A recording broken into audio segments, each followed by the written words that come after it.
What do you think we should talk about first? Can I first talk about how this is my first time in Steve Jobs Theater? Oh, yeah. Okay. Well, how is it? What is your impressions? Because maybe I'm a little jaded at this point. Yeah, I've been in the top part. I've never been in the actual theater. Right. Really cool. I honestly think my favorite part is that all the handrails are like carved into the marble of the staircases, which is just like one of those little things that you notice that is just like Architecture. on another level. Architecture nerds would have a lot of fun on this campus. But yeah, it was really cool. I got to witness my first live Good Morning. Good morning. We're so glad you could join us. Which is like bucket list check right now. So I'm pretty amped about that, but it was super fun. Really glad to be here. And we were rewarded with some pretty cool things. Let's just start with AirPods right off the bat. Okay, let's start with the smaller updates. So AirPods Pro, new AirPods Pro. Yes. $249 wireless noise canceling earbuds. We've seen this before. There are some updates to the buds themselves. I think the bigger update is to the case, actually. I really like the new case. Yes. But for the buds, I have my notes here because I was writing furiously while I was tweeting the entire event. You probably saw my tweets. But let's see. AirPods, because this is the update we got here. New H2 chip, which will enable new adaptive transparency mode. Now, I've talked about transparency mode on AirPods before being really good. This new adaptive transparency mode samples 48,000 times per second and can identify spikes in outside volume and actually cancel those out. So it has still letting in sound from like your normal environment, but if you walk past a construction zone, it might cancel the jackhammer out while you walk by. I thought that was really interesting, kind of like a hybrid between both of them, because transparency mode's awesome because you want to be aware of people around you and maybe more important noises, but you don't always want to hear the like high decibel spikes, like potentially eardrum damaging noises. So being able to eliminate that while still having transparency mode for that is really, really neat. They also said they have an improved noise cancellation, 2 times the amount of cancellation versus original AirPods Pro. I think that 2 times number you're going to notice as kind of a theme over the event. I feel like there's a lot of things that are twice as good as previous. Okay. You'll see that through a little faster, or a little more. But we also have touch control on the stem, 33% increased battery life. You mentioned the case. I really like the lanyard. The case is sick. Yeah, the case is really nice. So the case, they added a little lanyard thing on the side. Very small touch. A lot of them have like little things like that already. The Sonys have that already, but it was nice because this is the thing I think is they realize people lose not just individual earpods, but they lose the case all the time. And all the changes to the case are so that you are less likely to lose the case. Exactly. So you can put a lanyard on it, finally. There's also now a speaker on the bottom of the case so that it can play a sound and you can find it more easily. So if you're in Find My mode, you're doing the sort of location thing where it shows you exactly where to find it. That's helpful, but obviously having a sound playing from it, super good. So you're less likely to lose the case now. There's also a little MagSafe compatibility. It'll snap onto the MagSafe charger. Yes. It's great. Better case. So that's the AirPods update. It's pretty small. This is the type of thing where like I kind of just have to try it to use it and figure out how good it is. They should have a 6-hour claimed battery life from one charge, which is 33% more than the original AirPods Pro, and then 30 hours total of listening as you continue to charge it up through the case. But there's really no other huge changes. Not like they added USB-C or did anything crazy. Like this is still very much normal looking AirPods. For sure. I do agree. I think it's going to be something we need to test, which we didn't get to do a whole lot of today.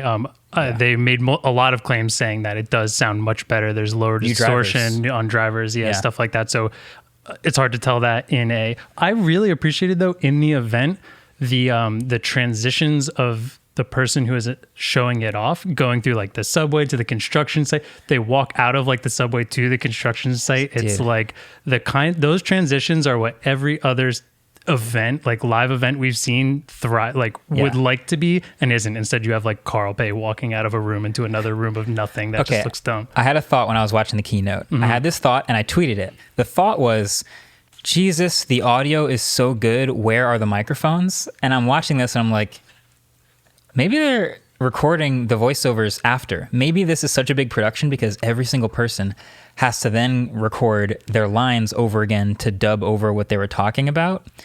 And I tweeted it. And then I had someone at Apple tell me, nope, it's all real. It's all real lines. There are recording in those crazy environments. I mean, there's obviously incredible situational control where they can make sure everything sounds perfect, but it does sound kind of perfect out there. It feels like magic. It's like AI is what I'm assuming it is. I don't really know, but I think that's all we really have for AirPods Pro. Maybe let's take a quick jump into like one of the Apple Watches and then we'll take a break and check out the rest of the Apple Watches, maybe SE since that's the smaller update. Sure. Okay. So Apple Watch lineup has, there's 3 new watches. Yes. Apple Watch SE, Apple Watch Series 8, and then Apple Watch Ultra. So the way the lineup was before, it was Apple Watch Series 7, and then they kept around the previous generations. Like the Apple Watch Series 3 had to stay around to be the cheap one, and they also had the SE. So now the SE is the entry-level one, and that's coming in at, let me double check before I say it, I believe it's $249 for GPS, okay. $299 for cellular. Okay.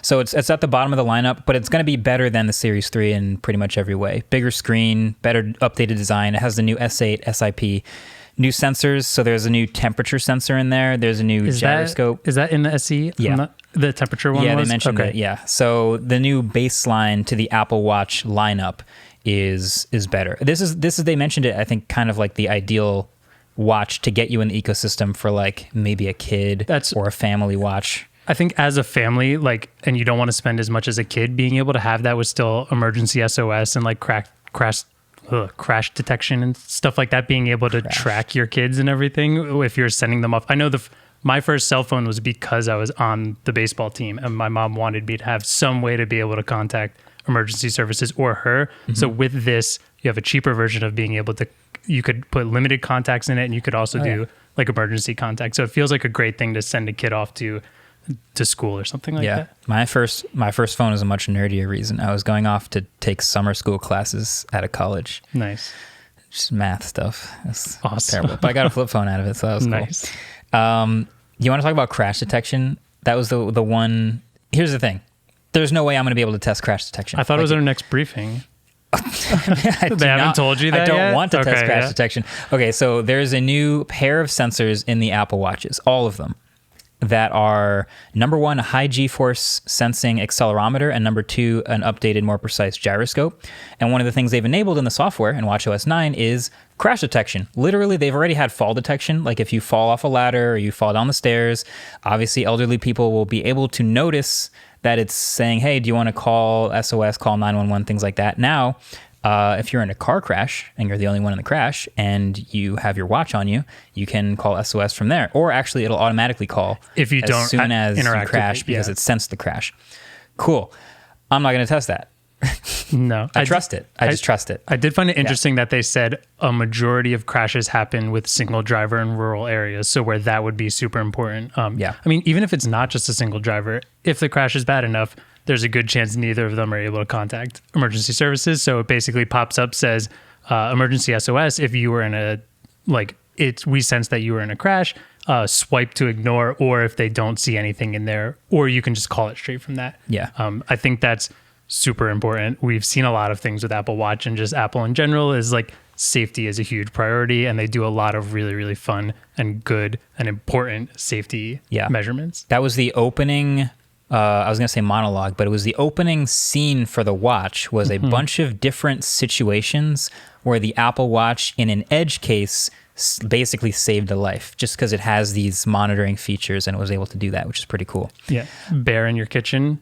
You've got an Apple Watch. Exactly. You're good to go. Yeah. One thought that came through my head, which is probably an unreasonable thought, but I thought it anyway, is there ever going to be an accidental trigger for crash mode? Because you know how you'll like run up the stairs or something and then your watch is like, hey, are you working out? Would you like to start a workout? And you're like, no, but I am kind of doing a lot right now. Yeah. Sometimes you jump and land and your watch thinks you fell.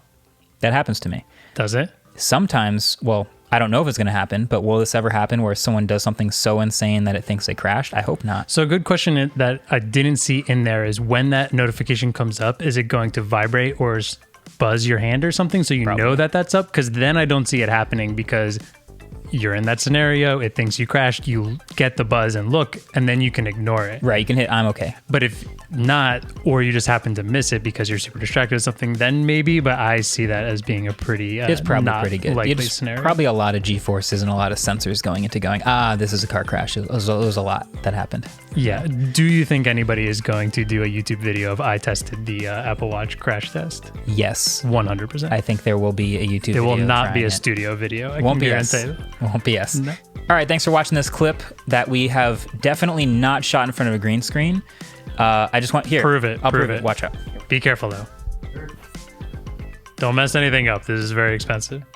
Security's here. It's not a screen, by the way. It's a print. It's not a print. It's the real stars. Apple's magic. Neil deGrasse Tyson would not let you get away with saying that. Do you think Craig Federighi's right behind it? I think he's gonna pop out at any second. You should, if you like the video, Craig will pop out of that. Like the video for Craig to pop out. Did you try it? You haven't tried it yet.